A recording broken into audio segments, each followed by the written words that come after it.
সরকার এমনকি আওয়ামী লীগের ওপরেও প্রধানমন্ত্রী শেখ হাসিনার কর্তৃত্ব এখন আর চলছে না। অর্থনীতিতে ভয়াবহ একটা পরিস্থিতি তৈরি হয়েছে। শেখ হাসিনা কিছুই নয়। আমরা বলি শেখ হাসিনা অমুক তমুক হিটলার, হ্যাঁ সে হিটলার হতে পারে, কিন্তু এই শেখ হাসিনাকে যে ক্ষমতায় বসিয়ে রেখেছে, ক্ষমতায় বারবার এনেছে বা আনছে, সেই শক্তিটাকে এই বাংলার মাটি থেকে উৎখাত করতে হবে, আর সেটা হচ্ছে এই মোদী সরকারের ভারত। আজকে এই পুরো দেশটাকে হিন্দুস্তান বানানোর জন্য এই আওয়ামী লীগকে দিয়ে আমাদের পাশের দেশের দাদাবাবুরা নীল নকশা বাস্তবায়নের চেষ্টা করে যাচ্ছে, আর আমরা নীরবে নিভৃতে দেখেও মুখে কুলু পেটে বসে আছি। নির্বাচনের পর কামড়াকামড়ি শুরু হবে ভারত এবং চীনের।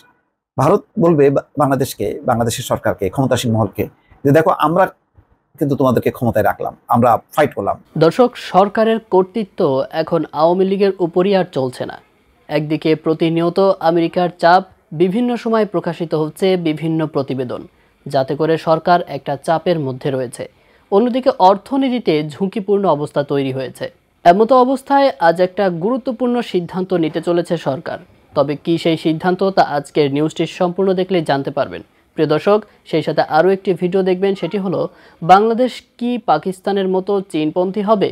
দর্শক, এই চিন্তায় ছটফট করছে ভারতীয় কূটনীতিক। দর্শক, এই কূটনীতিক হলো পিনাক রঞ্জন, যিনি বলেছিলেন নির্বাচনকালীন সময়ে ভারতের কঠোর অবস্থানের কারণে পিটার ডিহাস গা ঢাকা দিয়েছে। দর্শক, বাংলাদেশ চীনপন্থী হলে ভারতের কি অবস্থা হবে, এসব নিয়েই আলোচনা করেছেন জনাব মোস্তফা ফিরোজ। প্রিয় দর্শক, আজকের নিউজের সর্বশেষ যে ভিডিওটি দেখবেন সেটি হলো বেনজির এবং ফরিদপুরে পিটিয়ে দুই মুসলিম যুবককে হত্যার ব্যাপারটা ধামাচাপা দিতেই সরকার কৌশলে এখন মিল্টন সমাদদারের বিষয়টি সামনে দাঁড় করিয়েছে। এমনটাই মন্তব্য করেছেন গণ অধিকার পরিষদের নেতা জনাব ফারুক হাসান। তো প্রিয় দর্শক, আর বেশি কথা বলবো না, চলুন দেখে আসি আজকের কাঙ্ক্ষিত ভিডিওগুলো। তবে তার আগে বলবো, যারা এখনও চ্যানেলটি সাবস্ক্রাইব করেননি অবশ্যই চ্যানেলটি সাবস্ক্রাইব করে পাশে থাকা বেল আইকনটি ক্লিক করে দিন। আর যারা ইতিমধ্যেই চ্যানেলটি সাবস্ক্রাইব করে দিয়েছেন তাদেরকে অসংখ্য ধন্যবাদ। তো চলুন ভিডিওটিতে একটি লাইক দিয়ে আমরা পর্যায়ক্রমে সবগুলো ভিডিও দেখে আসি। সরকার এমনকি আওয়ামী লীগের ওপরেও প্রধানমন্ত্রী শেখ হাসিনার কর্তৃত্ব এখন আর চলছে না। স্বয়ং প্রধানমন্ত্রীর নামে সরকারি দলের সাধারণ সম্পাদক ওবায়দুল কাদের দফায় দফায় নির্দেশনা দিয়েছেন যাতে এমপি মন্ত্রীদের, সরকারি দলের এমপি মন্ত্রীদের আত্মীয় স্বজনেরা উপজেলা নির্বাচন থেকে নিজেদেরকে উইথড্র করে, কিন্তু কোথাও কেউ সেটা মানছে না। একটা দুটো কেস ছাড়া কেউ এই নির্দেশনার তোয়াক্কা করেনি। আমরা প্রথম দফা নির্বাচনের পরে দ্বিতীয় দফাতেও দেখলাম সরকারি দলের এমপিরা এবং মন্ত্রীরা, প্রতিমন্ত্রীরা তাদের আত্মীয় স্বজন, তাদের ভাই, তাদের সন্তানদের দিয়ে উপজেলা নির্বাচন করাচ্ছে, যদিও তাদের উপরে সরাসরি প্রধানমন্ত্রীর নির্দেশনা দেওয়া হয়েছে, কিন্তু তারা কেউ মানছে না, কেউ মানার প্রয়োজন মনে করছে না। কারণ তারা নিজেরাও জানে তারা যে কীভাবে ক্ষমতা এসছে এবং যিনি সরকার প্রধান তিনিও যে অবৈধভাবে জোর করে ক্ষমতায় বসে আছেন সেটা তারা নিজেরা নিশ্চয়ই খুব ভালোভাবে জানেন। ফলে কেউ কাউকে মানার প্রয়োজন আসলে বোধ করছে না। এটা আস্তে আস্তে আওয়ামী লীগের ভেতরে ক্যান্সারের মতো ছড়িয়ে পড়েছে। যে মন্ত্রিসভার প্রধান শেখ হাসিনা, সেই মন্ত্রিসভার মন্ত্রী প্রতিমন্ত্রীরাও তার কথা মানার প্রয়োজন বোধ করছে না। একই সাথে অর্থনীতিতে ভয়াবহ একটা পরিস্থিতি তৈরি হয়েছে। রিজার্ভ এখন $14 বিলিয়ন ঘরে। $14 বিলিয়ন অর্থাৎ 3 মাসের আমদানি ব্যয় মেটানোর মতো রিজার্ভ এখন অবশিষ্ট নাই। এই কথাটা অবশ্য কয়েক বছর ধরে আমি বলে আসছি, দফায় দফায় আমি কলাম লিখেছি, আমার এই চ্যানেলে অনেকবার কথা বলেছি। অনেকে হয়তো মানতে চাননি, কিন্তু বাস্তবতা হচ্ছে আমরা সেই জায়গাটাতে চলে এসেছি। 40,000 কোটি টাকার উপরে বকেয়া পড়েছে বিদ্যুৎ খাতে এবং অন্যান্য খাতগুলো, বিশেষ করে জ্বালানি খাতে আমাদের বকেয়ার পরিমাণটা এতটা বেড়েছে যে সামনের দিনগুলোতে অন্তত বিদ্যুৎ উৎপাদনের জন্য যে জ্বালানি আমদানি করতে হয় সেটাও এই সরকার আমদানি করতে পারবে কিনা সেটা নিয়ে সন্দেহ আছে। কারণ পূর্বের বকেয়াটা তাকে পরিশোধ করতে হবে, কিন্তু পরিশোধ করবার মতো রিজার্ভ তো তার কাছে নাই। সুতরাং যদি পরিশোধ করতে না পারে, নতুন করে এলসি খুলে তারপর আবার তাকে জ্বালানি তেল কিংবা গ্যাস যেগুলো প্রয়োজন আছে বিদ্যুৎ উৎপাদনের জন্য সেগুলো আমদানি করা তার জন্য সম্ভব হবে না সামনের দিনগুলোতে। সেই পরিস্থিতি দেখা যাচ্ছে। এবং বাংলাদেশ ব্যাংকের অভ্যন্তরে কিছু একটা তো ঘটেছে, যে কারণে সাংবাদিকদের 1 মাস ধরে প্রবেশ করতে দেওয়া হচ্ছে না, এবং পরবর্তীতে তো নির্দেশনাই জারি করা হয়েছে একরকম অলিখিতভাবে। সাংবাদিকরা বাংলাদেশ ব্যাংকের ভেতরে ঢুকে খবর সংগ্রহ করতে পারবেন না। তার মানে বাংলাদেশ ব্যাংকের অভ্যন্তরে এমন কোনো ঘটনা ঘটে গেছে, হতে পারে সেটা আমরা জানি আমাদের রিজার্ভ এবার চুরি হয়েছিল, সেরকম কোনো ঘটনা, কিন্তু তার থেকে বড় কিছু, কারণ সে সময়ও সাংবাদিক প্রবেশে এই ধরনের নিষেধাজ্ঞা দেওয়া হয়নি। তার মানে এবার কি পরিস্থিতি আরও ভয়াবহ কিছু হতে পারে। এর বাইরেও আরও বেশ কিছু চাপ আছে। এই বেনজির সাহেবের আমল নামা যদি পুরোপুরি জনগণের সামনে উন্মোচিত হয়ে যায়, তাহলে আওয়ামী লীগের অনেক বড় বড় নেতার প্যান্টের গিট্টি খুলে যায়। আর আওয়ামী লীগ কি করে পুরো যুদ্ধের ক্রেডিট ওই মোদী সরকারের হাতে তুলে দিয়ে আসছে, যে দাদা আপনারা থাকলে, আপনারা আসলে এই দেশ স্বাধীন হতো। ইন্ডিয়াকে হটাতেই হবে, এর বাইরে কোনো রাস্তা নেই। এটা জীবন যাকার থাকুক। বাংলাদেশ পুলিশের সাবেক প্রধান বেনজির আহমেদ, অনেকেই বলেন এই বেনজির সাহেব যখন পুলিশের প্রধান ছিলেন, ডিএমপির কমিশনার ছিলেন, র্যাবের ডিজি ছিলেন, তিনি তিনটা মন্ত্রীর প্রোটোকল একাই ব্যবহার করেছেন, ভোগ করেছেন। তার আগে এবং পরে পুলিশের কোনো প্রধান সমপরিমাণ প্রোটোকল আজ পর্যন্ত কেউ ভোগ করতে পারে নাই, যেটা বেনজির সাহেব ভোগ করেছেন। আজকে যখন এই বেনজিরের থলের বিড়াল বেরিয়ে আসছে, হাজার হাজার কোটি টাকার সম্পদ, 1600 বিঘা সম্পদের আমলনামা, তখন এই আওয়ামী সরকারের এমপি মন্ত্রী বাগা বাগা নেতাদের মাথা মুন্ড খারাপ হয়ে গেছে এবং তারা দেখতে পাচ্ছে এই বেনজির সাহেবের আমলনামা যদি পুরোপুরি জনগণের সামনে উন্মোচিত হয়ে যায় তাহলে আওয়ামী লীগের অনেক বড় বড় নেতার প্যান্টের গিট্টি খুলে যাবে, কারণ তারাও বেনজিরের সাথে জড়িত। তারপর আরেকটি ঘটনা আপনারা ইতিমধ্যেই দেখতে পাচ্ছেন আমাদের ফরিদপুরের মধুখালীতে দুজন মুসলিম যুবককে পিটিয়ে হত্যা করা হয়েছে। কেন? অভিযোগ তারা নাকি একটি মন্দিরে আগুন দিয়েছিল। 2 দিন পরে জেলা পুলিশ তদন্ত করে দেখলো ওই 2জন মুসলিম যুবক সেই অগ্নিকাণ্ডের সাথে জড়িত নয়। তাহলে আমাদের বলতেই হচ্ছে কি উদ্দেশ্যে, কাদের স্বার্থে সেই 2জন মুসলিম যুবককে পিটিয়ে হত্যা করা হলো। আজকে এই পুরো দেশটাকে হিন্দুস্তান বানানোর জন্য এই আওয়ামী লীগকে দিয়ে আমাদের পাশের দেশের দাদাবাবুরা নীল নকশা বাস্তবায়নের চেষ্টা করে যাচ্ছে, আর আমরা নীরবে নিভৃতে দেখেও মুখে কুলু পেটে বসে আছি। প্রিয় বন্ধুগণ, এখানে বিএনপি বাংলাদেশের এই মুহূর্তে সবচাইতে বড় রাজনৈতিক দল। বিএনপির প্রতি আমরা স্যালুট জানাই যে তারা দেরিতে হলেও এই ভারতীয় আধিপত্যবাদ আগ্রাসনের বিরুদ্ধে প্রকাশ্যে কথা বলা শুরু করেছে। এটা আমরা আরো আগেও আশা করেছিলাম, আরো আগে। কারণ বাংলাদেশের এই মুহূর্তে মূল সংকট ইন্ডিয়া হটাও বাংলাদেশ বাঁচাও। যতদিন না পর্যন্ত এই বাংলাদেশের 56,000 বর্গ কিলোমিটার এলাকা থেকে ইন্ডিয়াকে উৎখাত করতে পারবো, আমার আপনার মুক্তি কোনোদিনই আসবে না। লিখে রাখতে পারেন, লক্ষ লক্ষ মানুষ নিয়ে মিটিং মিছিল করবো, সমাবেশ করবো, কিন্তু মুক্তি আসবে না। কারণ শেখ হাসিনা কিছুই নয়। আমরা বলি শেখ হাসিনা অমুক তমুক হিটলার, হ্যাঁ সে হিটলার হতে পারে, কিন্তু এই শেখ হাসিনাকে যে ক্ষমতায় বসিয়ে রেখেছে, ক্ষমতায় বারবার এনেছে বা আনছে, সেই শক্তিটাকে এই বাংলার মাটি থেকে উৎখাত করতে হবে, আর সেটা হচ্ছে এই মোদী সরকারের ভারত। এবার আমি আপনি যদি সাহস না পাই, কথা না বলি যে মোদির বিরুদ্ধে কথা বলা যাবে না, ইন্ডিয়ার বিরুদ্ধে কথা বলা যাবে না, কারণ ইন্ডিয়ার বিরুদ্ধে কথা বলতে গিয়ে বিএনপির সংগ্রামী সাংগঠনিক সম্পাদক এম ইলিয়াস আলীকে গুম হতে হয়েছে, বুয়েটের শিক্ষার্থী আবরারকে জীবন দিতে হয়েছে, জামাত ইসলামের নেতাকে আজ পর্যন্ত গুমের শিকার হতে হয়েছে। অসংখ্য নিদর্শন উদাহরণ আমাদের সামনে। কিন্তু ভুলে যাবেন না ভাই, এই একটা মাত্র পথ, একটা মাত্র রাস্তা আমাদের সামনে খোলা আছে, যেটার মাধ্যমে এদেশের মানুষ মুক্তি পাবে, এদেশের মানুষকে আমরা মুক্তির আলো দেখাতে পারবো। এর বাইরে কোনো রাস্তা নেই। প্রত্যেকটা দেশের ফ্যাসিস্ট স্বৈরাচার তাদের মূল টার্গেট কি জানেন? জনগণের দৃষ্টি এক এক সময় এক এক দিয়ে নিয়ে যাওয়া। আজকে আওয়ামী সরকার কি করছে? নতুন একটা ইস্যু সামনে দাঁড় করিয়ে দিয়েছে আমাদের, এবং সেই ইস্যুতে আমরা নাচানাচি করছি। এবং এই ইস্যুতে নাচানাচি করতে গিয়ে কি হলো? বেনজির আর ওই ফরিদপুরের ঘটনা আমরা ভুলে যেতে বসলাম। ওই যে মিল্টন সমাদদার ইত্যাদি ইত্যাদি। হ্যাঁ, মিল্টন সমাদদার অপরাধী, আমি তার বিচার দাবি করি, কিন্তু একই সাথে আপনাকে বুঝতে হবে মিল্টন সমাদদারের অপরাধ আর বেনজিরের অপরাধ এক নয়। কারণ এই বেনজির বিএনপি জামাতের যে পরিমাণ নেতাকে ক্রস ফায়ার দিয়েছে, গুম করেছে, তার কোনো হিসাব নেই। এখন আপনি ওই মিল্টন সমাদদার আর বেনজির সাহেবকে এক পাল্লায় মাপলে হবে? যে কত মানুষকে ক্রস ফায়ার দিয়েছে তার হিসাব আছে। এই বিএনপি নেতারা বছরের পর বছর বাড়িতে ঘুমাতে পারে নাই, বউ বাচ্চার সাথে থাকতে পারে নাই বেনজিরের দাপটে।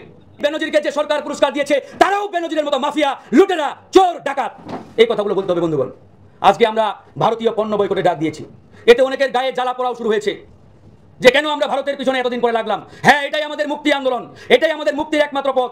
আমরা ইন্ডিয়ার সাথে কামান যুদ্ধ বিমান নিয়ে লড়তে পারবো না, ওই শক্তি আমাদের নেই, কিন্তু আমরা ভারতীয় পণ্য বয়কটের মাধ্যমে এই বাংলাদেশ থেকে ইন্ডিয়ান আধিপত্যবাদ আগ্রাসন আমরা উচ্ছেদ করতে পারবো ইনশাআল্লাহ। আজকে বিএনপি, জামাত ইসলাম সহ বড় বড় দলগুলো উপজেলা চেয়ার নির্বাচন থেকে সরে দাঁড়িয়েছে, তারা বয়কট করেছে। অনেকে এটাকে আবার ইনিয়ে বিনিয়ে বলার চেষ্টা করছেন যে বিএনপি তো ভুল সিদ্ধান্ত নিল। আজকে দেখেন, যেখানে আওয়ামী লীগের কাছেই নিরাপদ নয়, এই উপজেলা চেয়ারম্যানে আপনারা দেখেছেন আওয়ামী লীগের এক মন্ত্রী, আইসিটি মন্ত্রী জুনায়েদ আহমেদ পলক, তার সেলক নির্বাচনে দাঁড়িয়েছে, সেখানে আওয়ামী লীগের আরেক নেতা দাঁড়িয়েছে, সেই নেতাকে দিনে দুপুরে জেলা প্রশাসকের কার্যালয়ের সামনে থেকে গুম করা হয়েছিল। দেখেছেন না সবাই ভিডিও ভাই? তাহলে আওয়ামী লীগ যদি আওয়ামী লীগের কাছে নিরাপদ না থাকে, আমি আপনি বা বিএনপি জামাত যারা করেন তারা এই আওয়ামী লীগের অধীনে নির্বাচনে যাওয়ার যারা দুঃসাহস দেখাচ্ছেন, ভাই আপনাদের তো দুঃসাহস দেখে আমরা অবাক হয়ে যাই। সুতরাং বিএনপি, জামাত ইসলাম সহ বিরোধী দলগুলো যে সিদ্ধান্ত নিয়েছে এটি শতভাগ সঠিক সঠিক সঠিক। বাংলাদেশ চীন সম্পর্ক কি চীন পাকিস্তানের মতো হচ্ছে? প্রশ্ন ভারতীয় কূটনীতিকের। আসলে এই কূটনীতিক আর কেউ নন, তিনি হচ্ছেন পিনাক রঞ্জন চক্রবর্তী, যিনি কয়েকদিন আগে আরেকটি চটকদার বক্তব্য রেখেছিলেন।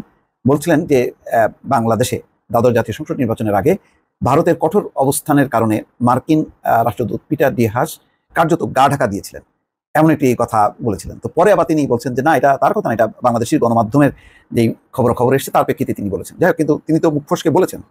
তো যাই হোক, এখন এই যে কথাটা বললেন যে বাংলাদেশ চীন সম্পর্ক কি চীন পাকিস্তানের মতো হচ্ছে, দর্শক বুঝতে পারছেন কথাটার অর্থটা কি? অর্থ হচ্ছে চীন পাকিস্তান খুব গভীর সম্পর্ক, এবং এই দুই দেশের বন্ধুত্বটাকে ভারত হুমকি হিসাবে মনে করে। এখন পিনাক রঞ্জন চক্রবর্তী বাংলাদেশের সাথে যে চীনের নানা বাণিজ্যিক অর্থনৈতিক সম্পর্ক আছে, বিশেষ করে তিস্তা ব্যারেজ নিয়ে যে চীনের আগ্রহ, তার প্রেক্ষিতে তিনি এখন বলতে চাচ্ছেন যে তাহলে কি ওই চীন পাকিস্তানের মতনই কি চীন বাংলাদেশের সম্পর্ক? দর্শক, আরো একটি বিষয় পরিষ্কার যে অনেকে বলছিল যে নির্বাচনের পর কামড়াকামড়ি শুরু হবে ভারত এবং চীনের। ভারত বলবে বাংলাদেশকে, বাংলাদেশের সরকারকে, ক্ষমতাসীন মহলকে যে দেখো আমরা কিন্তু তোমাদেরকে ক্ষমতায় রাখলাম, আমরা ফাইট করলাম 2+2-তে, 2+2 মানে অর্থাৎ আমেরিকা এবং ভারতের যে বৈঠক হয়েছিল নয়াদিল্লিতে, সেই নয়াদিল্লিতে বৈঠকের পর অনেকে বলেন যে মার্কিন যুক্তরাষ্ট্র চুপ মেরে গেল। তারা বৃহত্তর যেই সম্পর্ক, সেই সম্পর্কে সাড়া দিয়ে ভারতের যে মনোভাব সেটাকে তারা মানে ধারণ করলো বা প্রশ্রয় দিল, যার কারণে আর শেষ পর্যন্ত মার্কিন যুক্তরাষ্ট্রের যে চাওয়া ছিল বাংলাদেশে একটি মুক্ত, স্বাধীন, অবাধ, নিরপেক্ষ, অংশগ্রহণমূলক নির্বাচন হবে, সেটি আর হয়নি। আর চীনও মনে করে যেহেতু বাংলাদেশের অন্যতম বাণিজ্যিক অংশীদার এবং বাংলাদেশে যত বড় বড় অবকাঠামো নির্মাণে চীনের একটা গুরুত্ব আছে এবং চীনের কারণে বাংলাদেশ বলতে পারছে যে তাদের অর্থনৈতিক উন্নয়ন, অবকাঠামো উন্নয়ন সেগুলি এগিয়ে গেছে, গণতন্ত্র হয়তো পিছিয়ে গেছে, কিন্তু অন্য দিক দিয়ে বাংলাদেশের সুখ সমৃদ্ধি, অর্থনৈতিক উন্নতি তারা এনে দিয়েছে। সুতরাং এখানে চীন নির্বাচনের পর তারা বলবে যে না, আমাদের কারণে বাংলাদেশ তার মতন করে, অর্থাৎ সরকার তার মতন করে নির্বাচন করতে পেরেছে। এবং এই সময় আমরা দেখলাম যে নির্বাচনের আগে এখানকার রাষ্ট্রদূত একাধিকবার বা তাদের ফরেন মিনিস্ট্রি থেকেও বলছে যে কোনোভাবেই কোনো দেশের রাজনৈতিক হস্তক্ষেপ করা যাবে না, আভ্যন্তরীণ বিষয়ে নাক গালানো যাবে না, এসব কথা বলার মধ্য দিয়ে ওয়াকওভার দেয় আর কি, সরকার যেভাবে নির্বাচন চায় সেভাবে করা হবে। তো এই দুই শক্তির ভারতের মূল এটা হলো যে তার অত বিনিয়োগ ব্যবসা মানে অর্থাৎ সে বিনিয়োগ করবে না, কিন্তু সুবিধাগুলি নেবে বাংলাদেশ থেকে। আর চীন হচ্ছে সে বাণিজ্য করবে, বাণিজ্য করে তার মুনাফাটা বা সুবিধাটা নেবে। এই দুই সুবিধাভোগী দেশের লড়াই শুরু হবে নির্বাচনের পর। এখন বোধহয় সম্ভবত সেই লড়াইয়ের যে চলছে তারই একটা বহিঃপ্রকাশ ঘটলো পিনাক রঞ্জন চক্রবর্তীর বক্তব্যে। এখন বাংলাদেশ কোন দিকে যাবে সেটা বাংলাদেশ সরকার, যারা কার আশীর্বাদে আসলো, কার সঙ্গে বেশি সম্পর্ক রাখবে সেটা তারা বুঝবে। এই ভারসাম্যটা কি রক্ষা করা যাবে কিনা সেই প্রশ্নগুলিও কিন্তু পিনাক রঞ্জন চক্রবর্তী বলছেন। নতুন করে এই আলোচনা জন্ম দিয়েছেন যে এবার সরব বাংলাদেশে চীনা প্রভাব বৃদ্ধি এবং এর ফলে ভারতের জন্য সম্ভাব্য সকল হুমকি নিয়ে তিনি মুখ খুললেন। সম্প্রতি এসব বিষয়ে পিনাক রঞ্জন বেশ খোলামেলা কথা বলেছেন, যা সোমবার এবিপি লাইভে, অর্থাৎ ওখানকার কোনো টেলিভিশন অথবা গণমাধ্যমের লাইভে প্রকাশিত হয়েছে। জুলাই মাসের শুরুতে সম্ভাব্য ভারত সফরে দেশটির নতুন সরকারের সাথে প্রধানমন্ত্রী শেখ হাসিনার বৈঠক প্রসঙ্গে তিনি আরো বলেন, এক দেশের নেতার অন্য দেশে সফরে যাওয়া নিয়ে এর আগে ভারতের কোনো সমস্যা ছিল না। অর্থাৎ জুলাই মাসের শুরুতে সম্ভাব্য ভারত সফরে দেশটির নতুন সরকারের, আচ্ছা সেটা নতুন সরকারের মানে শেখ হাসিনা সরকারের কোনো সমস্যা ছিল না। চীন যে বাংলাদেশের গুরুত্বপূর্ণ উন্নয়ন সহযোগী সেই বিষয়টি আমরা ভালোভাবেই অবগত, কিন্তু প্রশ্ন হলো এই সম্পর্কটা কতটা বিকশিত হবে। সম্পর্কটা কি চীন ও পাকিস্তানের মতো হতে যাচ্ছে আমরা জানি না, হয়তো তেমনটা হবে না, কিন্তু আমাদের সতর্ক থাকতে হবে। এর আগে দেখলাম যে ভারতের পররাষ্ট্র মন্ত্রণালয়ের মুখপাত্র বলছেন যে বাংলাদেশে যে বাংলাদেশ এবং চীনের যৌথ সামরিক মহড়া হবে তার দিকে নজর রাখবে কেন, বাংলাদেশের সামরিক মহড়া হবে তার দিকে তাদের নজর থাকবে কেন, এটা তো বাংলাদেশের আভ্যন্তরীণ বিষয়, তো সেই বিষয়ে তারা নজর রাখবে কেন, এটা তো বলার কথা না। নির্বাচনের ব্যাপারে তো তাদের বলা সবসময় বক্তব্য যে এটা ওই দেশের আভ্যন্তরীণ বিষয়, তবে সামরিক মহড়া কার সঙ্গে দেবে না দেবে এটা বাংলাদেশের আভ্যন্তরীণ বিষয়। যাই হোক, পিনাক রঞ্জন বলছেন যে তারা দুই দেশের মধ্যে ভারসাম্য আনতে চায়। তো প্রিয় দর্শক, দেখলেন আজকের সেই ভিডিওগুলো, এবং এই ভিডিও সম্পর্কিত যদি কোনো তথ্য বা মতামত থাকে তাহলে অবশ্যই কমেন্ট করে জানাবেন। আজকের মতো নিউজটি ছিল এটুকুই, ফিরছে আগামী ভিডিওতে নতুন কোনো টপিক নিয়ে। আল্লাহ হাফেজ।